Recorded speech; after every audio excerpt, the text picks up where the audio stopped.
নমস্কার বন্ধুরা, Google pay বা ফোনপে বা এই ধরনের পেমেন্ট যে গেটওয়ে, সেখানে আজকে 1 আগস্ট 2025 থেকে নতুন কিছু রুলস চালু হয়েছে। সেটি আপনাদের শেয়ার করব, যেটি আপনাদের জেনে রাখা খুবই প্রয়োজন।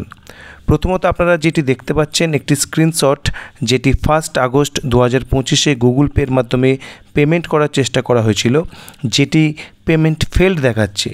এবং দেখুন এখানে যে রিমার্কসটা রয়েছে, your money has not been debited, your bank has a ₹5,000 transfer limit for the next 24 hours.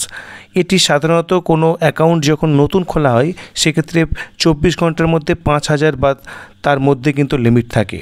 তো এটি কিন্তু নতুন অ্যাকাউন্ট নয়, তার সত্ত্বেও এটি এরকম একটি বাধার সম্মুখীন হচ্ছে। তো চলুন দেখে নিই 1 আগস্ট 2025 থেকে ঠিক কী চেঞ্জ হয়েছে আমাদের ইউপিআই সিস্টেমে।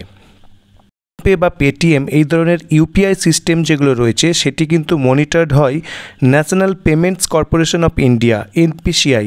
তাদেরই কিন্তু একটি বিজ্ঞপ্তি গত মে মাসের, তার পরিপ্রেক্ষিতে কিন্তু এই ধরনের চেঞ্জেসগুলো কিন্তু আমরা লক্ষ্য করতে পারছি। তো কী চেঞ্জ আসছে সেটি একটু দেখে নিন। প্রথমত ব্যালেন্স এনকোয়ারি। প্রত্যেকটি অ্যাপ, যে গুগল পে হোক বা ফোনপে, তাতে দিনে সর্বোচ্চ 50 বার কিন্তু ব্যালেন্স এনকোয়ারি করা যাবে। কেন এটি করা হচ্ছে? যাতে যে চাপ থাকে ইউপিআইগুলোর উপরে, সেটি কিন্তু কমানো যায়। তার পাশাপাশি সেকেন্ড দেখুন, অটো পেমেন্ট প্রসেসিং। এই অটো পেমেন্ট প্রসেসিং আপনারা গুগল প্লে বা বিভিন্ন ধরনের যে স্টার G5 এগুলোতে কিন্তু মাসের একটি নির্দিষ্ট দিনে কিন্তু আপনাদের যে রিনিউয়াল অ্যামাউন্ট, সেটি কিন্তু কেটে নেওয়া হয়। তার কিন্তু নির্দিষ্ট টাইম করে দেওয়া হচ্ছে, পিক আওয়ারে সেটি কিন্তু করা হবে না। যেমন 10টা থেকে 1টা এবং বিকেল 5টা থেকে 9:30, এর মধ্যে কিন্তু এই অটো পেমেন্ট করা হবে না, সেটি কিন্তু উল্লেখ করা রয়েছে।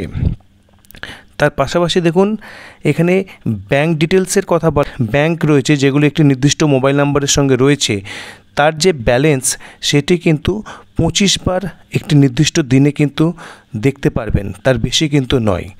তার পাশাপাশি ট্রানজ্যাকশন স্ট্যাটাসের ক্ষেত্রে অনেক সময় টাকা পাঠানো হয়, কিন্তু দেখা যায় যে রেসিপিয়েন্ট সে কিন্তু টাকা পায়নি। সেক্ষেত্রে কিন্তু পেমেন্ট স্ট্যাটাস চেকের ক্ষেত্রে একটি 90 সেকেন্ডের একটি ইন্টারভ্যাল বা গ্যাপ কিন্তু সেট করা হবে এবং এটি 3 বার কিন্তু চেক করা যাবে।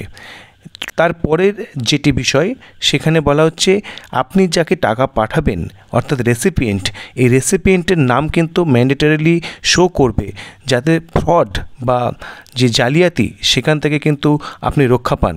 তো এই ধরনের যে আপডেট, সেটি কিন্তু 1 আগস্ট 2025 থেকেই কিন্তু লাগু হয়ে যাচ্ছে এবং এটি বলা হচ্ছে কাস্টমার্সদের যে সুবিধে বা নিরাপত্তা, তার জন্যই। তো এই ধরনের যে বিষয়গুলি রয়েছে, সেটি আপনাদের অবগতির জন্য আমি এই ভিডিওটি শেয়ার করলাম। আশা করছি আপনাদের এটি কাজে লাগবে। তো ভালো লাগলে চ্যানেলটি অবশ্যই শেয়ার এবং সাবস্ক্রাইব করুন। ধন্যবাদ।